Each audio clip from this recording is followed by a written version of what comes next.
Hey BookTube, how's it going? I got all of the flour out of my hair and face hair, so um, that's nice. Now I just have my normal salt and pepper, little salt and pepper here. Now we're in effect. Want you to push it, babe. Oh, that's awful. But honestly, I'm here for a reason. And that's because I finished all of the Rats books today, pushing through it so I could start the Agathon tonight at midnight, which is just a couple hours away from me. Those of you on the East Coast had already started, and for those of you in Florida, Ed, um, take care of yourself and be safe. I have some family out there. Some of my family went to Alabama, and some of my family decided they were going to sit it out and just go through it. So that's terrifying. Um, and the only thing between earthquakes and hurricanes that I could say is that an earthquake, you never know it's there until it's already there. That's all the information I can give you. Good night. So that's cool. So first off, oh no, what happened? Fred, that was me, you dummy. Okay, I'm gonna have to edit some of this out. What the heck happened?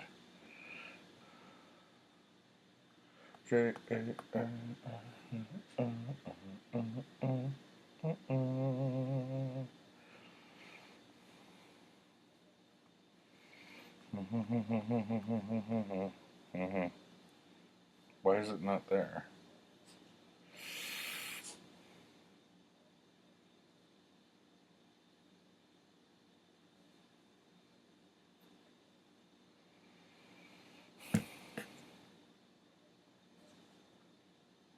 Okay, there we go. That was weird. So, the first book in the Rats trilogy that has 4 books in it is The Rats, okay, by James Herbert.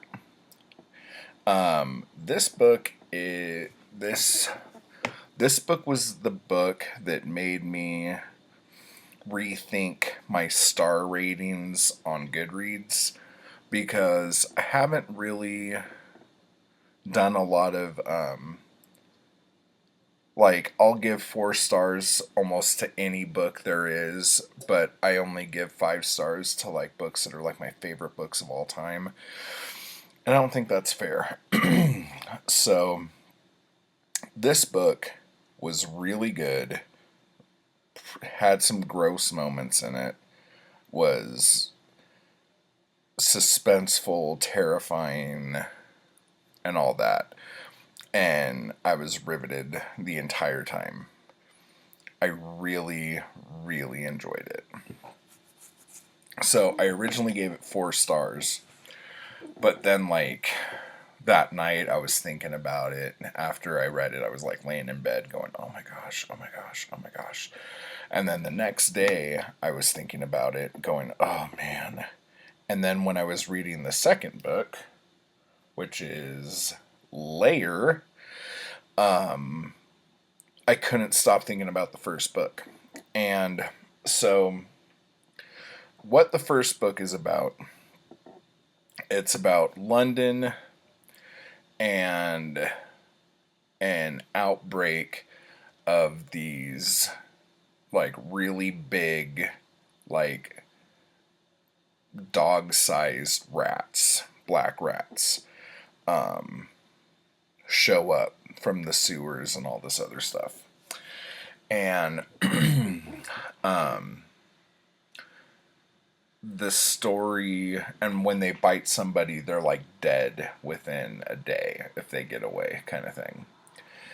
And the story revolves around this teacher who one of his students was bitten by one of the rats, and he took the student to the hospital, and the kid ended up dying that night. And so the doctors wanted his help because he grew up in the area of London that this took place, so he knew it really, really well. And he knew the area in town where the kid got bit, and so he was just going to help the doctors. So that turns into him helping out the government with it, and going to like all the task force meetings and stuff. And it was cool because he was kind of like a fish out of water, and he shouldn't have been doing really any of the stuff that he was doing. And all the government people were dicks. And so it was like,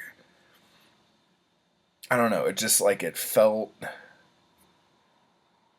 real. It felt close to home. Like, it felt like that could have been any of us, having to do that. The next book is a little bit different. The It takes place, I don't know how long after. It's not super long after the first book, but there's another outbreak.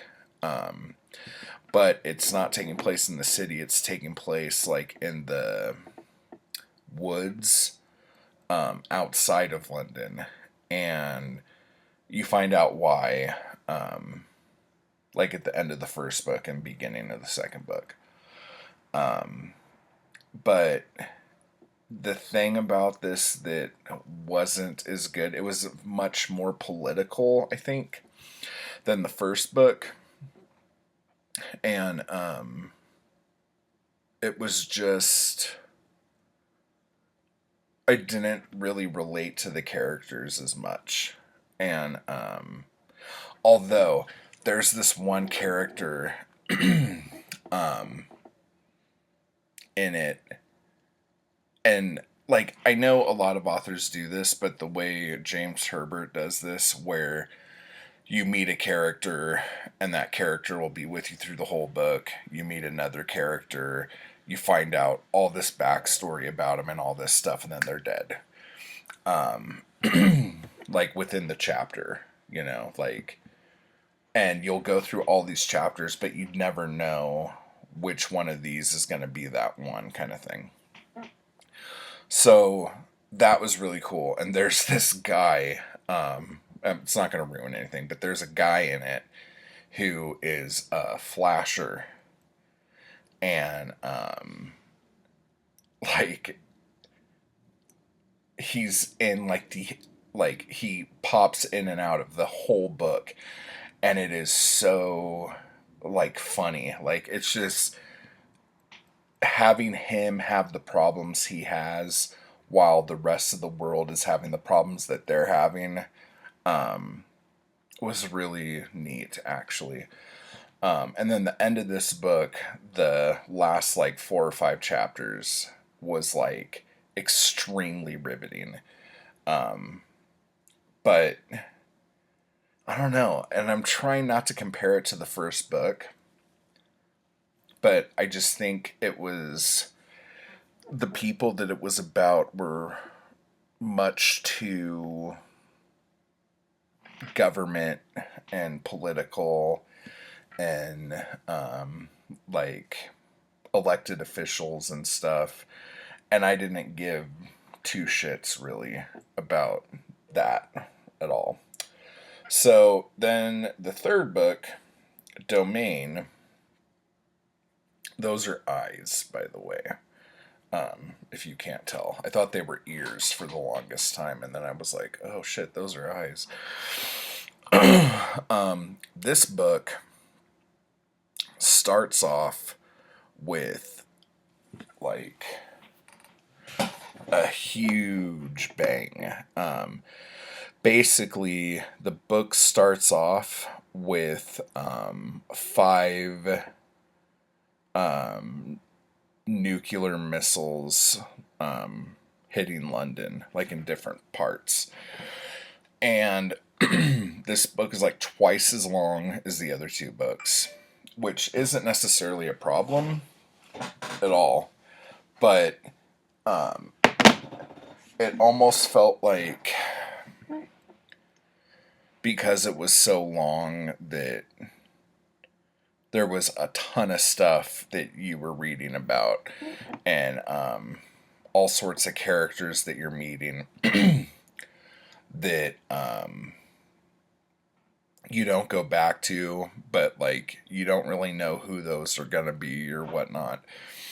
But basically, this guy who was just like a normal dude, everyone's running because the air raid sirens are going on, and there's this big flash, so he knows like, oh, like there's gonna be an explosion right now.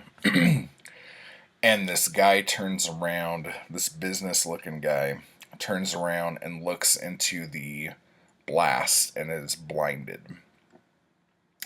And then the guy, the pilot, the leather jacket wearing guy that's more relatable, tackles him, and they go into this building when the blast happens. And the guy's like, well, I know where we could go, but I'm blind. You need to, like, take me, and we have to hurry because the fallout will hit within the next 30 minutes, so we got to go now. And so they're, like, trying to get across town to the subway. They go into the subway tunnels, and there's, like, this secret government safe house kind of thing, or bunker, if you will. And there's a bunch of people in there. I'm going to put this down for a minute because I can't fit my fat head and that in the frame. There's all these people in there, and at first I was having a really hard time figuring out who everybody was and trying to remember who they were, because you go from like 2 characters to like 15 in the matter of like a page. And some of the characters, like there's a character called Faraday and a character called oh crap, there's another character with an F name, and they have like the same job, I think. Maybe not. But it's just really confusing. And so like I kept having to like the 2 F name guys, I kept like confusing them. Like, was that the guy who was in the tunnel, or was that the guy who went to check on the people in the infirmary? Like, I couldn't remember who was who, and I had to keep going back and trying to figure it out. So anyway, but that book was like non-stop. It was like every time something happened, something else happened. And as soon as this happened, before you could even get a breath, this other tragedy has befallen the people. And the book is really more about like the destruction of London and the fallout, the radiation and all that stuff, with like sprinklings of the rats. Like there's like, they know that there's a danger now because they have seen all these people chewed up and everything. But it's just like the majority of the time you're worried about the radiation. And then probably like the last quarter for sure, but maybe the last third, the rats become like a constant problem. And like there were a couple times in the beginning and a couple times in the middle where the rats were a problem, but like the radiation was a bigger deal. So anyway, um the book was really good and had you like going the whole time, but because of how big the scope was, I think, it kind of took me out of stuff because like a chapter would end, then the next chapter would start, and you would think it's talking about or at least taking place where the last chapter left off or something, but it's like a completely new batch of people, and then you'll never hear from them again. It's just like this little bit to tell you about it so you have a better idea of what's going on through the whole of London. And some of that was, it was good, and it would, and usually those things were dropped in there when our main characters weren't really doing anything. And then it's like you go, well then why did that even happen? Like how come, like why didn't we just drop that other thing and then make them do something to push the story forward or something? But it was good. Um it kind of got to the point where like I couldn't believe all of the things that were happening. I'm like, you gotta fucking be kidding me. Like, how are they still walking, you know? Like, but anyway, so it was good. It's just, and like, honestly, I finished it today and I was like, I should probably like sit on this and think about it because I noticed that usually right after a book, I have more of a negative reaction to it. And then the more I just sit and think about it, like, the more I'll like it. But anyway, so while I was debating whether or not I was going to do anything about it, I went and I found the city, which is technically the fourth story of the Rats. And it's a graphic novel, actually, and it's illustrated by Ian Miller. And the artwork in this is very dark, let's say. But I got this on archive.org. So I guess it's okay to get it from there. So, but like, this is like what the artwork looks like, if you could see that. It's kind of creepy. Like it looks almost like a dystopian future that like a heavy metal band would put on their album cover or something, like in the late 80s. And then this guy right here, this is like our main character, this dude right here, who is the traveler.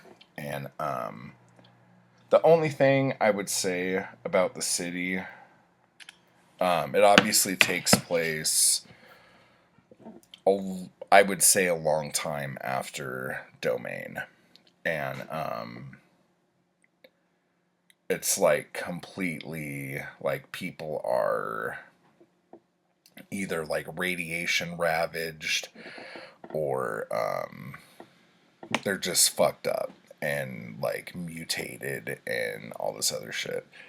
And hi. And it was supposed to like, how do I say it? The traveler and his two dogs that look like robot dogs, which was kind of weird, come into London, and it seems like he has like a complete mission, but then as he's going through, he has some like personal shit he wants to take care of. So he does that, I guess, and then goes back through with his mission. And it seems like this character called the Traveler just goes from city to city, I guess, doing this. And whatever organization he's with, he has like friends inside the city, and they help him out, and it's just like it's really weird. It's a super quick read. I mean, it's like 60 pages or something like that, and the artwork is really good. It's really creepy. It's like, I don't know how to explain it. It's like it's really busy, but it's super dark, and the way they have the Traveler in it the whole time, he's like red, and his dogs are red, and like the rats are black and gray, and the diseased people are like green or yellow. It's like everything's like kind of color coordinated, and different parts of the city seem like they're tinted with different colors than others. And it was a fun, like super dystopian story, but it seems like it's just like a short story. Like after Domain, like I really would have rather had that as a novel. Um, but I mean, for it being a graphic novel, it was cool. That it just the story was so small, and I wanted a lot more out of it, I guess. But anyway, so those were the Rats books, by James Herbert. They're great. You should definitely look at them and read them. Okay, BookTube. I will see you soon.